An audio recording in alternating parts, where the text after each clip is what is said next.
Wilkins and Mr. Berger led Will, Davina and Stanley to the back entrance of the school. Bennett went with them. There was another cracked concrete yard at the back, like the one they had seen at the front. Standing here were a couple of old, battered hoverpods, which belonged to the teachers. Miss Wilkins stopped and turned to Stanley. "Does that dog go everywhere with you, child?" she demanded. "Yes," said Stanley. "If you don't count 3 months in his shoe drawer," muttered Bennett. Miss Wilkins stared at Bennett. "I see," she said, in a tone that suggested she didn't see at all, and didn't really want to. She started walking again. The other teachers had wanted to come as well, but Miss Wilkins had refused. They would just hold things up, she'd said, hobbling and complaining as they always were. She and Mr. Berger would take the children to see Professor Gelmet's institute on Bridge Street. When they left the schoolyard, they found themselves in another street of half-crumbled houses and rusted cars. "Whatever happened to these old towns?" asked Will. "There were other places to live," replied Miss Wilkins. "People got sick of this. They wanted something more modern." "Who can blame them?" said Mr. Berger. "At the end of the Wizard Wars, people wanted to live life to the full. The new towns went up. Everyone left the old towns. They just left them and let them fall into ruin. They wanted nothing but the latest. There was a wonderful burst of inventiveness and creativity in those years, children. There was such a mood of optimism. The wars were over. Life was good again. All kinds of things were invented. Not for war this time, but for enjoyment. The hover, for example." "Oh, there had been hovers for years before that, Henry." "Yes, Esme, in the military, but it was only afterwards they were adapted for everyday use. That's when they replaced the car. The streets in these old towns weren't suited for hoverpods," Miss Wilkins explained. "That's all anyone cared about. That's why they left. Not to mention the wonderful new buildings and opportunities in the new towns," added Mr. Berger. Miss Wilkins ignored that. They turned a corner. Another ruined street stretched ahead of them, leading to a bridge red with rust. The bridge ran over a deep cutting, which was choked with weeds. A few broken vehicles lay piled at the bottom of it. Between the vehicles, in the weeds, could be seen fragments of a pair of rails. "Look," said Stanley. "Is that where trains ran?" "Yes," replied Miss Wilkins. "We saw trains in the museum." "There was a time when you saw them here every day, child." "Many times a day," muttered Mr. Berger. "You should have heard the racket." Davina laughed. "This is where Bridge Street starts," said Miss Wilkins, when they were over the cutting. "Or what's left of it," said Mr. Berger. "Not much to look at, is it? You may not believe it, but this was once a rather fashionable street. At one point they turned all the factories into loft apartments." "Not all of them, Henry," said Miss Wilkins. "No, that's true. Most of them." They walked down Bridge Street. The two teachers stopped just short of a broken-down brick fence. "This is it," said Miss Wilkins. "What?" asked Will. "Professor Gelmet's institute." "That?" "Don't be misled by appearances, child." Beyond the fence was a large building of red brick. One could have easily walked straight past, mistaking it for another ruin, on account of the crumbled fence in front of it. But the wall of the building itself was intact, and in fact, when you looked closely, you could see a few places where the bricks in the wall were a slightly different red to the others, suggesting that it had actually been repaired. There were no windows facing the street. The wall rose to a height of 3 or 4 stories, completely solid and blank. "It's in there," said Miss Wilkins. "It used to be a carpet factory." "It was a fish cannery, Esme." "Nonsense, Henry, you forget." Mr. Berger looked at Davina and shrugged. Davina grinned. "If you go down the alley on that side," said Miss Wilkins, pointing to the left of the building, "you'll find some windows." "We'll stay here, if you don't mind," said Mr. Berger. "We've had enough of being chased away." Will and Davina smiled at each other. They could just imagine Miss Wilkins, Mr. Berger, and the whole band of white-haired, doddering old teachers trying to run away down the street. "No, I'm going back to the school, Henry," said Miss Wilkins. "There's no telling what that crowd will get up to when we're away." "It's Miss Carew," whispered Mr. Berger to the children. "No one trusts her." "Of course we trust her," retorted Miss Wilkins indignantly. "Only she did come from Rumble Street Primary, Henry, and they were always a peculiar lot." Miss Wilkins took a couple of steps. "Well, Henry, are you coming?" Mr. Berger sighed. "Can you find your own way back?" he said to Will. Will nodded. "All right," he said, and he began to follow Miss Wilkins back towards the bridge. The wall of the factory rose sheer and blank in front of them. "What do you think?" said Will. "Shall we have a look?" "Shall we have a look?" retorted Davina. She rolled her eyes. "What else did we come here for?" The wall at the side of the factory was intact and appeared to have been repaired in a number of places, like the wall facing the street. It also had 5 big windows in a row, each of which contained a full plate of glass, too high for the children to reach.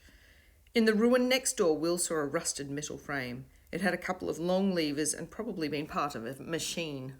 They picked their way towards it across a pile of broken brick and brought it back. Will climbed up. Stanley and Davina got up on either side of him. "Hello," said Bennett, prancing around at the bottom. "Forgotten someone, have we?" Stanley reached down and the whole contraption rocked to and fro and almost tipped over before Stanley got a hold of Bennett's forelegs and lifted him up. Even on the frame, they had to stretch on their toes before they could see.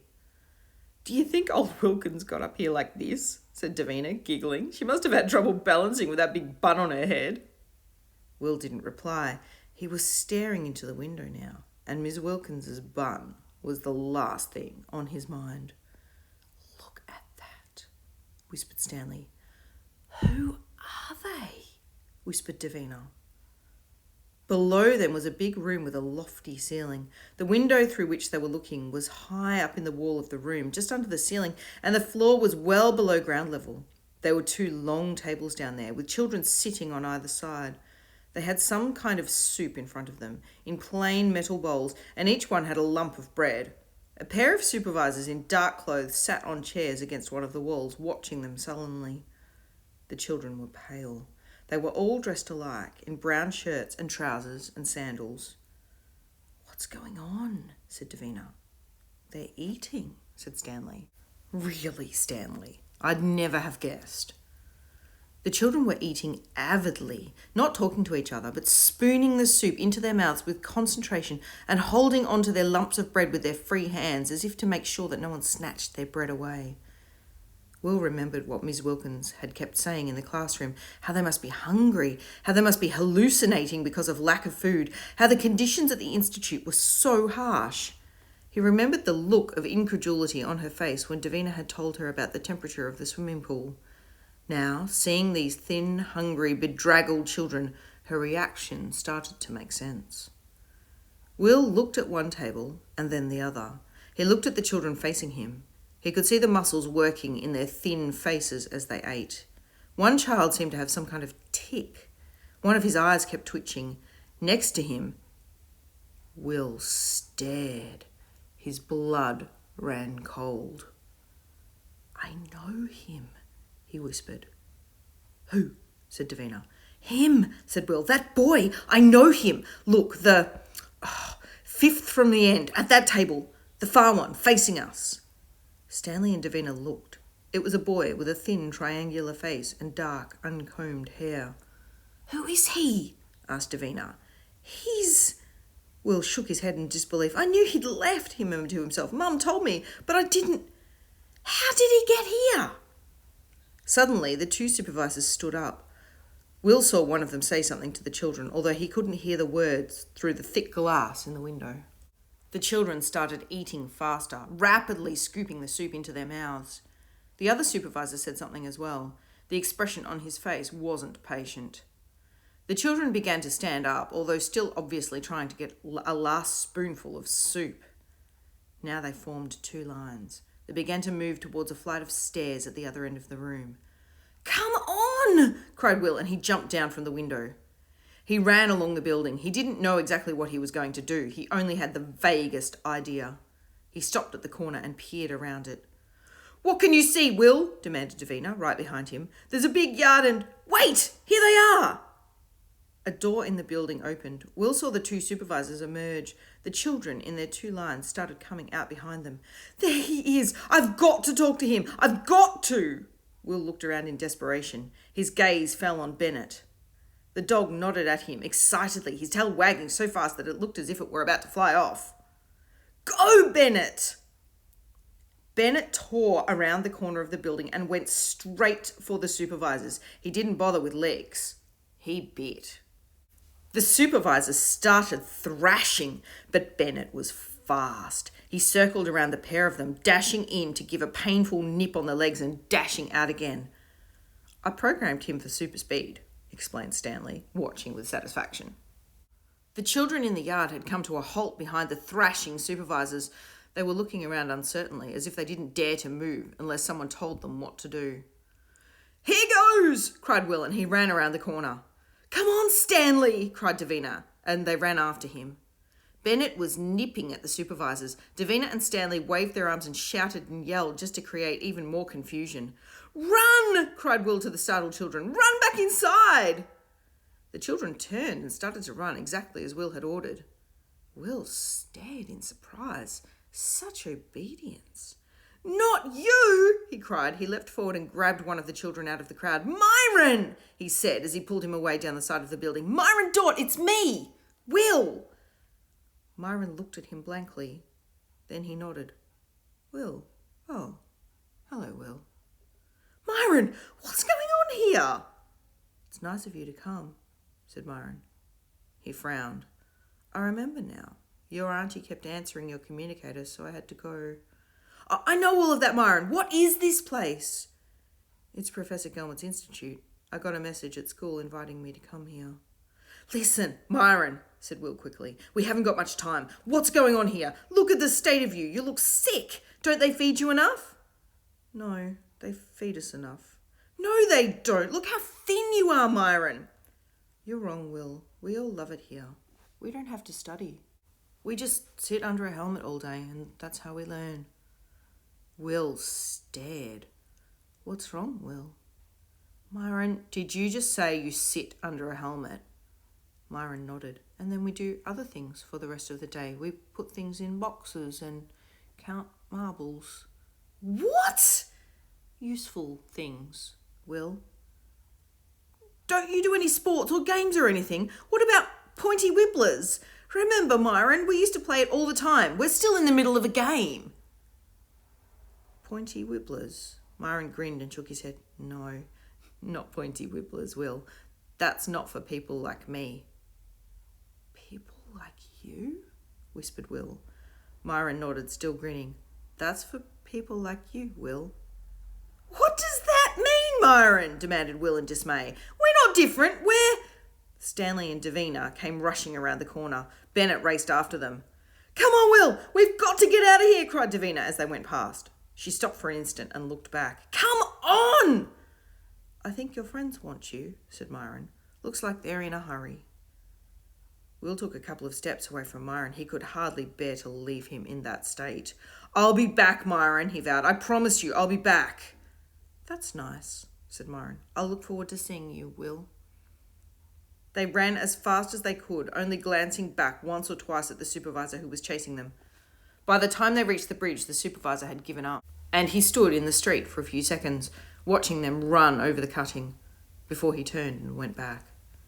They kept running. Stanley began to fall behind, out of breath. Bennett stayed with him. Will and Davina stopped and waited for them to catch up. They went back to the school, but the battered old hoverpods behind the back entrance were gone, and the classroom where they had met the teachers was locked. No one was there. They went through the school and came out the front into Deacon Street. At the bottom of the street was the black hoverpod, waiting where they had left it. At the sight of the pod, they started walking faster, and then they were running full speed again until they reached it and piled inside. When the dinner bell at the academy sounded that evening, Will, Davina and Stanley were just coming out of the forest. Behind them, the door of the hoverpod was closed and the pod was safely in its place. It had brought them back, up the slip from the old town, onto the hover strip that ran between the towers of the new town, off at the exit to the academy, up the hill and through the forest, and into the hoverpod, where it had glided along the line of gleaming black pods, turning into its space and settled gently to the ground. Now they were crossing the lawn towards the academy. It was all the same, thought Will, so familiar, so quiet, the cool air of the hill, the well-tended lawn, the white mass of the academy building, pale in the gathering dusk. But it jarred. Will reminded himself that they had only been away for a few hours, and yet, still, it felt so unreal. To be back and to find nothing altered. but all just as before, as if the academy should have changed after what they had done and seen and discovered, must have changed, as if it couldn't possibly be continuing exactly as it had been. Yet it was.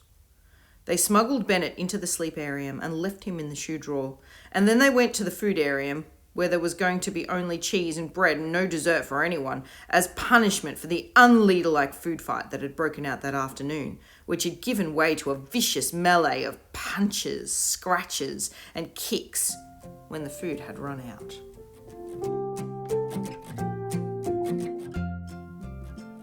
Thanks for joining us. Tune in tomorrow for another chapter of Will Buster and the Gelmet Helmet.